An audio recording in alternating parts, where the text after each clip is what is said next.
So, welcome guys sa panibago nating vlog. So, i-share ko lang sa inyo guys yung problema nung TMX Alpha na ito. So, bale ito guys, hard starting siya sa umaga. Mahirap paanda rin pagka nakatambay ng siguro pag umandar siya mga natambay siya ng 2 oras. Mahirapan ka na ulit paanda rin. So, kaya chinek natin yung kuryente. So, nung na-check ko nga kanina yung kuryente, pagka inilapit ko siyang ganon, mayroon lalabas, kaya lang mahinang mahina. Mahinang mahina yung kuryente. Pag inilayo mo naman ng mga siguro 1 inch, wala na talaga, wala nang lumalabas. So, una natin gagawin pagka ganon, i-check natin yung ignition switch. Yung ignition switch niya.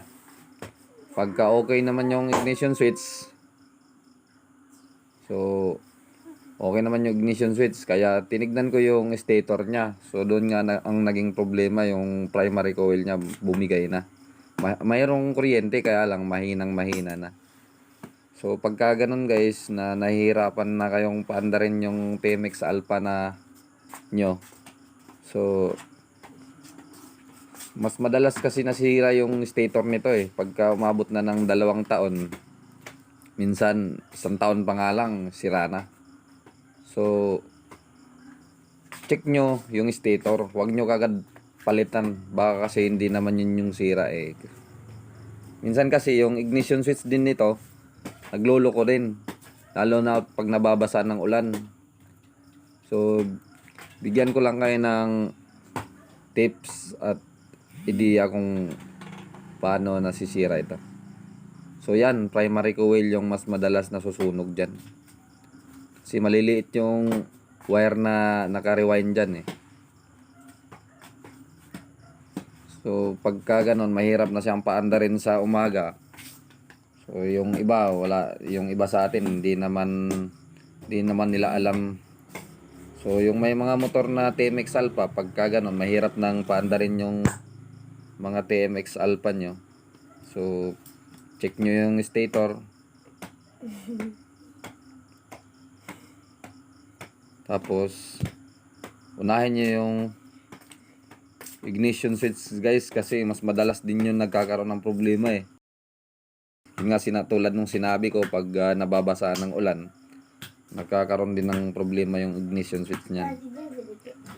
Pero pagka okay naman doon, so pwede na kayong bumaba dito sa stator coil niya.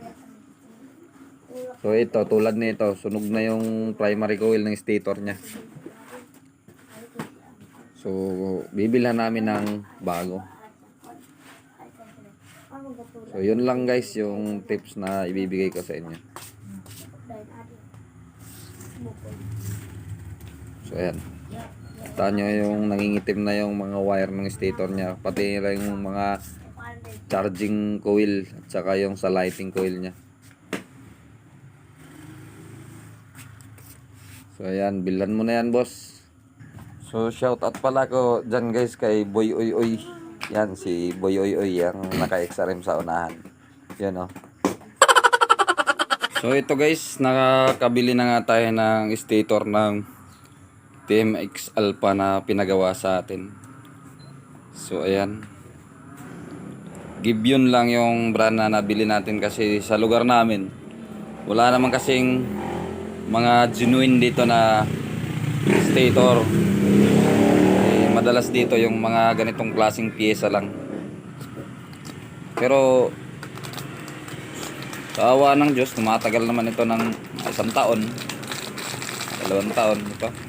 Ito siya. So buksan natin.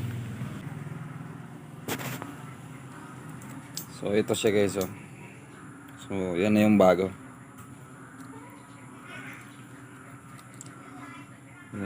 Pang TMX Alpha talaga yung kunin nyo, kasi pagka yung sa mga Rusi baka hindi magkasya.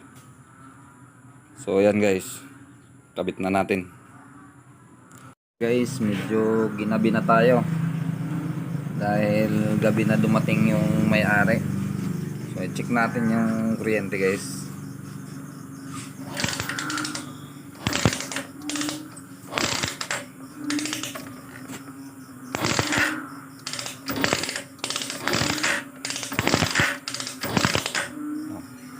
So malakas na yung kuryente niya guys. So paanda rin natin.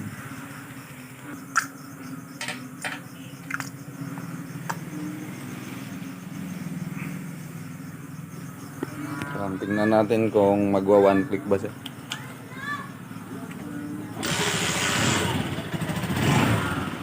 So yan na.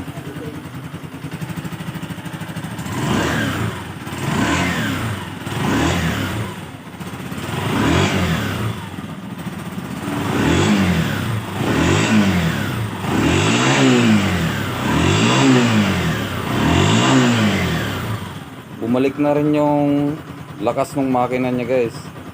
Sigurado malakas na umatak to.